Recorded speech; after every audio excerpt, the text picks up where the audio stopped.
Welcome to what is now the fourth lesson of Easy Art with Elizabeth. I'm Elizabeth. I'm a resident here at the Redwoods, and it's been really fun to help you get interested in art and beginning to do something with crayons and pencil and maybe colored pencil and even watercolor, some of you. So today I'm going to do something called a pop box, which is an image in a box where part of the image pops out. And I'm going to show you an example of what we're going to do today. These are 2 pages from my journal. And as you can see, I drew a very simple flower, but then I drew a box or a circle around it. And you see how it pops out of the box? Part of it pops out, at least on one edge, sometimes on 2. And it just is an interesting graphic way of doing simple art. So that's what we're going to work on today. But before we start, I want to tell you a little bit about materials that you may want to invest in the future. I'm going to talk about a basic list of materials. And a few sessions ago, I talked about Prang paints. And I started painting with watercolor because I remembered my Prang paints from a childhood, and I knew nothing about art. I was 60 years old, I was going through a stressful time, and the woman with whom I was working suggested I find something to do at home where I would lose the sense of time.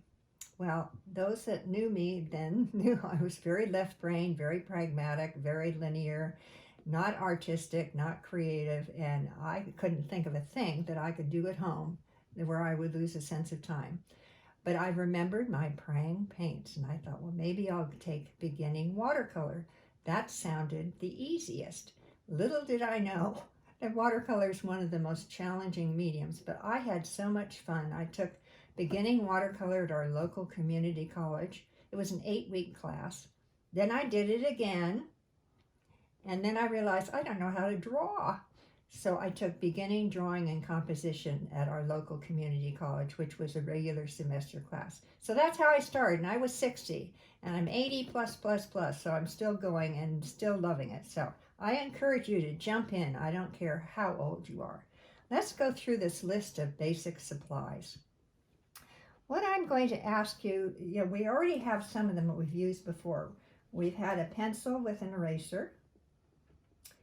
We've had a black pen. This is a Sharpie pen that is waterproof. You can buy these at any, like at CVS, at Office Depot, whatever. I buy them by the box. You can see this whole box full of Sharpies here. So if you really want one before you can get out, give me a call and I might give one to you.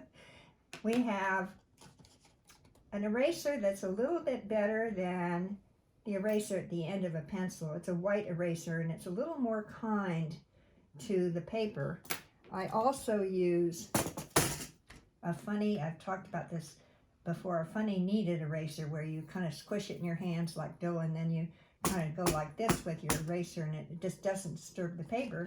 And then we have, of course, our trusty crayons, our box of 8 crayons for color.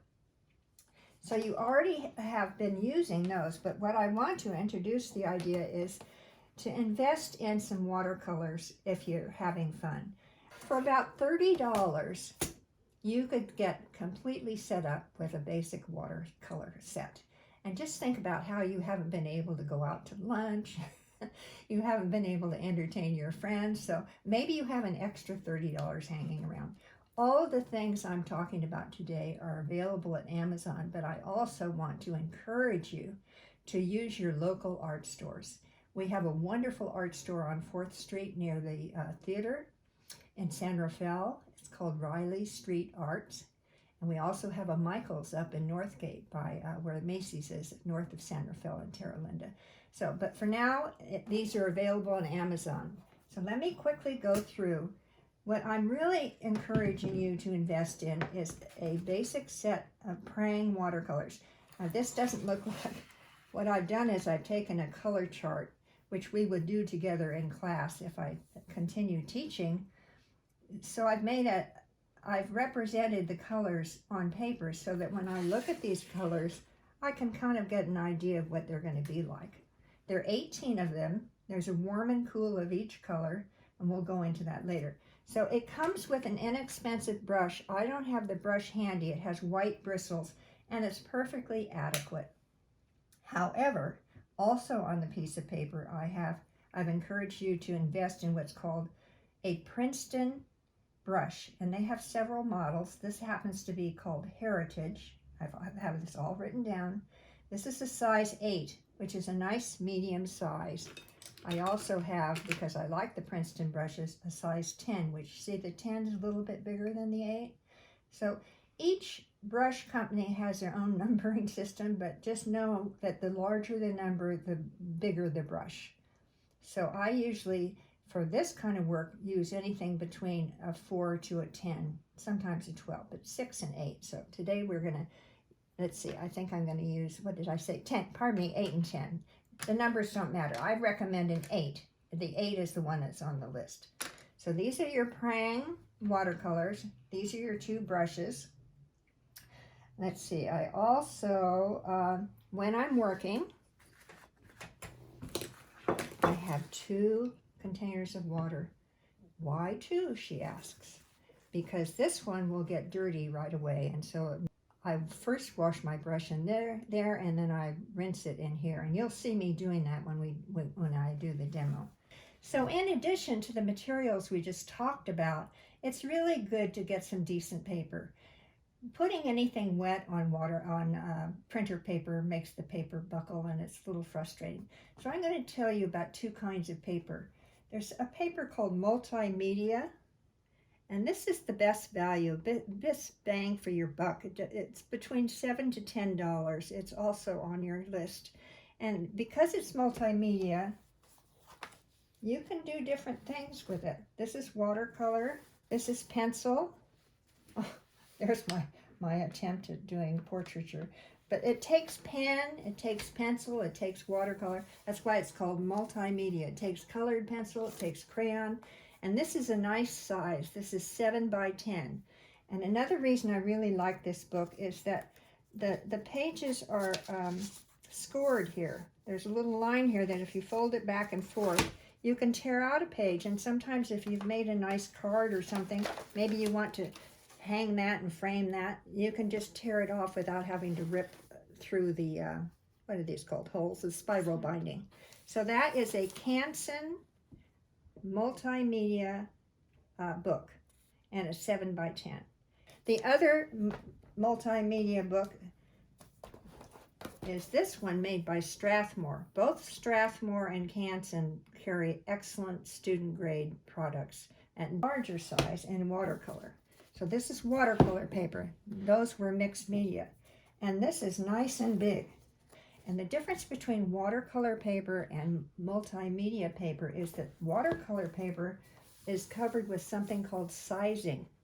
And sizing prevents the paint from completely soaking into the paper, so you have more time to kind of mix paint on the paper. So this is watercolor paper, and it comes in 2 different sizes. So if you don't want a bigger size, you can get a smaller. This is 5 by 8, this is 9 by 12. So I think now we finally finished our material list. Thank you. Some of you know that I keep a watercolor journal. I've been doing it since 2005. This is a 2018 watercolor journal. And I've found that when I do a page, if I draw a border around it, it makes it more interesting. And here's just a very simple pear. I mean, almost anybody could draw that pear. But because I put it in a box and I put little graphic printing there, and then had the pear come out of the box a little bit, pop out, makes it interesting. Here's a sunflower where the background isn't filled in, but just because I drew a box around it and had part of the image popping out of the box, it made it more interesting. So that's what I mean about pop box. Now we'll get into our paints and get to work. Now let's do 1 and possibly 2 very simple pop boxes.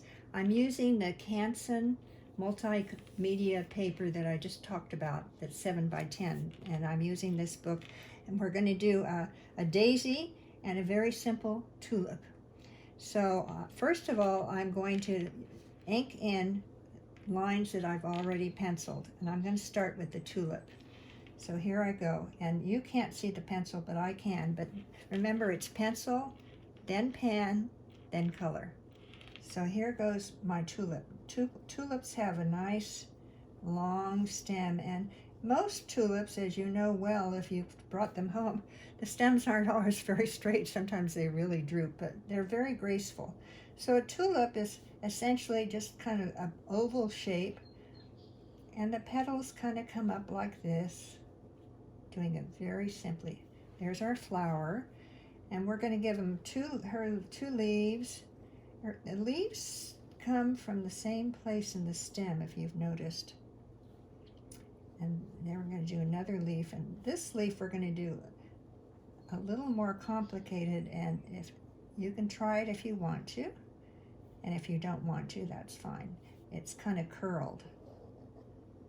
So this is the back of the leaf, this is the front of the leaf. And then, because I love ladybugs, I have a granddaughter, and the two of us give each other ladybugs all the time. I got a birthday card from her recently, and it was filled with ladybugs. So here's a little ladybug. You have to kind of have fun when you get older. There it is.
So that's my first pop box. So what I'm going to do with this is I'm going to color the flower and the ladybug, and then I'm going to let that dry and move over to the other one. So here I have my Heritage brush and my two waters, one dirty water and one clean. And let's see, what color shall a tulip be? All these big decisions. We know the ladybug's red. Maybe I'll make it, oh, this is the hardest part. I'll make it kind of an orangey yellow. How's that? I'm using paints that are from tubes, so don't get confused, but your Prang paints will work really well too. So I'm doing you see, I always put the point of the brush on the line and then pull forward.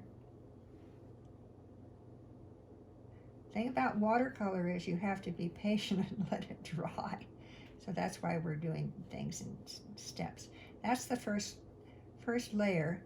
And if I wanted to make it look more real, after it dries a little bit, I could put it a little bit darker on the bottom and that a little bit darker. But for the sake of time, we're just going to do a flat wash today. So I'm going to do my dirty water, and I'm going to do my cleaner water, and I'm going to dip into the green. This is called sap green, and I'm going to add a little yellow to it.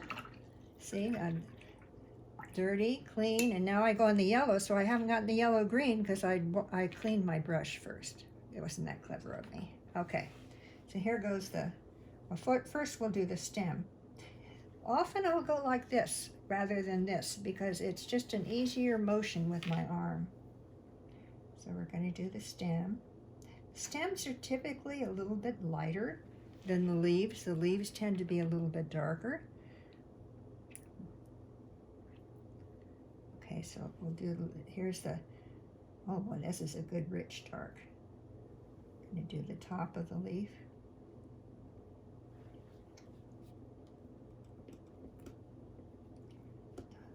Top of that leaf.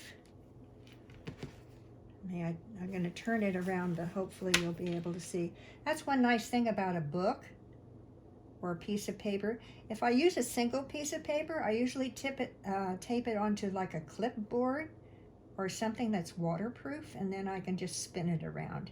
If you just use plain paper on a piece of, on your desktop or your table, it's harder to move the paper. And I'm going to go back around. So if you notice, usually leaves, they're usually, not usually, but I know that tulip leaves are lighter on the back than they are on the front. So I'm going to have my leaf be a little bit lighter. And mainly just so you can see that it is different. I'm trying not to touch. Here comes a happy accident. That's when you touch wet watercolor to wet watercolor.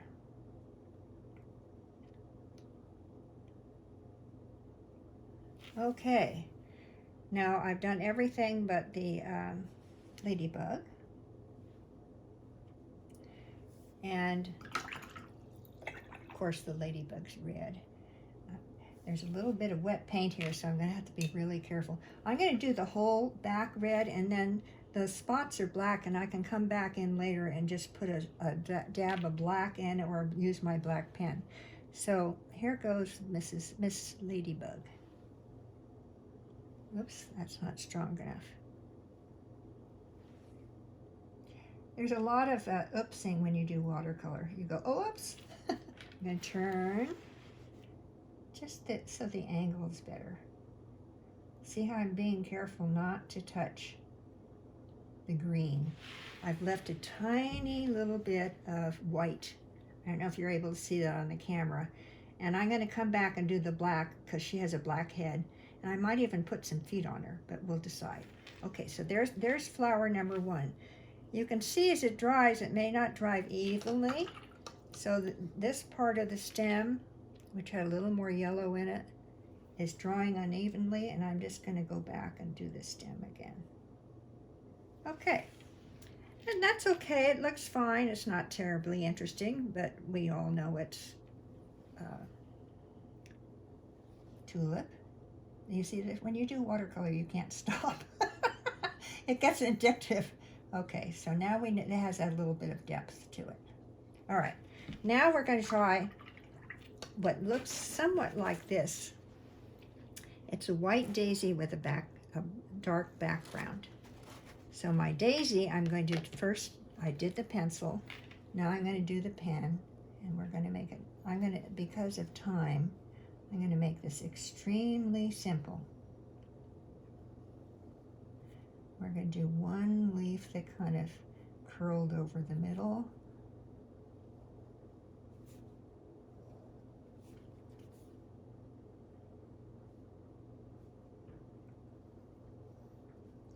This is kind of the darker center. Now daisies are white. Well, some daisies are white, some are yellow. This daisy is going to be white. So what we want to do is, this is kind of a curled, you'll see whether that is in it. And of course, the middle is kind of bumpy and jagged. And you know, if you had time, you could even make little circles to indicate the center of your daisy. And then daisies also have a stem. Put the stem down. They have leaves. And I didn't look at my daisy to see if the leaves were across from one another, but because this is a pretend daisy, I don't care. There's the other leaf. And now to make this, and that's okay, we could paint that and that would be a very nice daisy, and kind of boring. But let's make it graphically more interesting by putting a circle around the daisy, where some of the petals break out, some don't.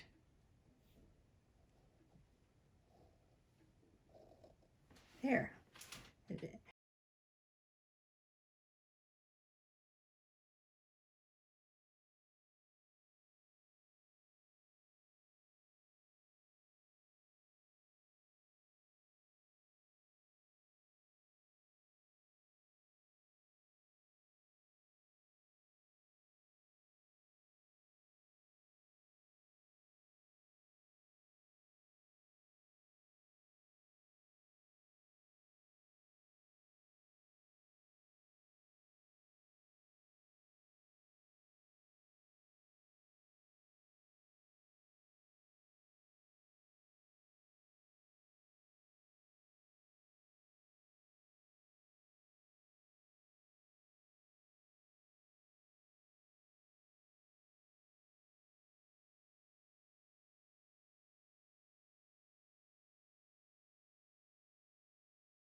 Now, what we're going to do is something, first I'm going to do the center, which is kind of an orangey color. So I've got kind of a deep orangey color here on my palette left over from another. Yeah, I've learned that I don't clean my palette very often because you can always find some interesting colors there. There is the center of my daisy. Okay, and then we'll do the leaves next. The stem on a daisy isn't necessarily lighter than the leaves, as you find in tulips and some other flowers. So we can use almost the same color. And I'm doing this faster so that we can get it all done in time and you don't get too bored. Okay. There's one. Once again, I pull from the tip away. And that gives me more control than if I tried to go like this. And I do my brush strokes all in the same direction. All right, there we have a daisy and a center. And just to make my center a little more interesting, I'm gonna just more like a sunflower daisy. And then if I have an oops, I take my trusty paper towel, because I didn't want this leaf to be, I want it to be white. Okay, so now we're going to do something that I call negative painting. It's not painting the shape, it's painting the space around the shape. So we're going to do this with a nice blue. We're going to do the circle with a nice blue color. Right away, you'll see how it pops. It pops out. Makes it more interesting. You can do this with colored pencil. You can do this with crayons. I'm choosing watercolor today because it's faster and it's my favorite medium, but I enjoy using all different kinds of colors. I use Prismacolor colored pencils. I use watercolor pencils. See, now I turn it again. Instead of trying to get my hand over the wet parts, I turn it. Once again, I pull from the point. I never realized I stroked like this until I started teaching. Oh yeah, that's what you do. It just keeps you from going over.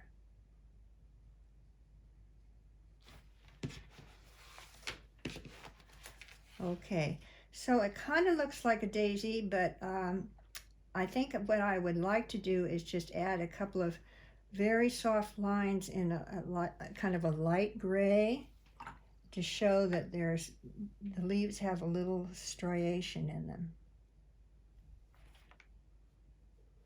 Yeah, that helps.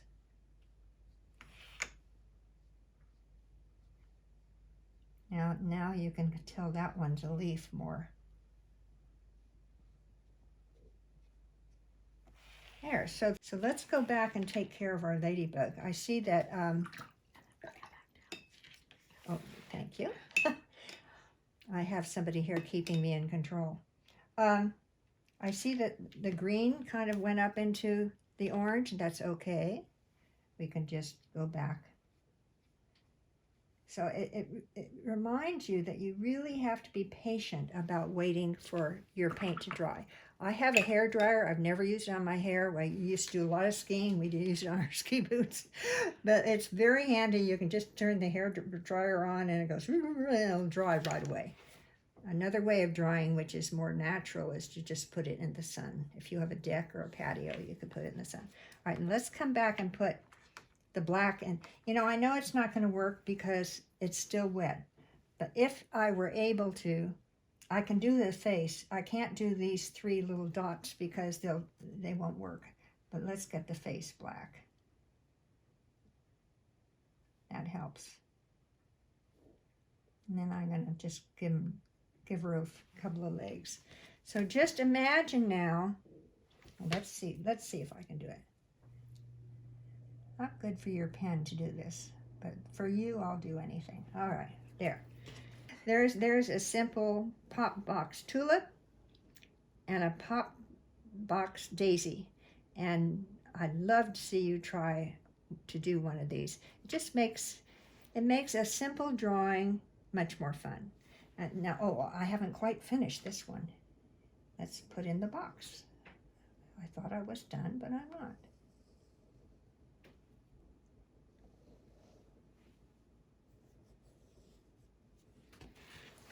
Once again, I turn the page so that my arm's always comfortable. Oops. So now that's truly a pop box, and what I usually do is I like to sign it. Well, if you're a true artist, you have to sign your work. So I put a little, sometimes I hide it down here, put my initials. And on my journal pages, as you can see with this one, I usually have the title, and then I have the date and my signature. So we can even put a date. Let's see, today is May, what is the 6th? 2020. And even just doing that makes it more interesting. And I think what would be fun to do with this one is I'm going to try another box here that I'm going to... Can she draw a straight line? Not really. Particularly when she's trying to do it. That's why I like to turn the page. So even those lines, even these lines, and having this break out a little bit makes it more fun. So that's it for today. This is the fourth of 4 lessons. I hope you really try doing one of these simple flowers in a box and using the graphics of having color pop it forward. So thanks for listening, and I hope you have a lot of fun. Goodbye.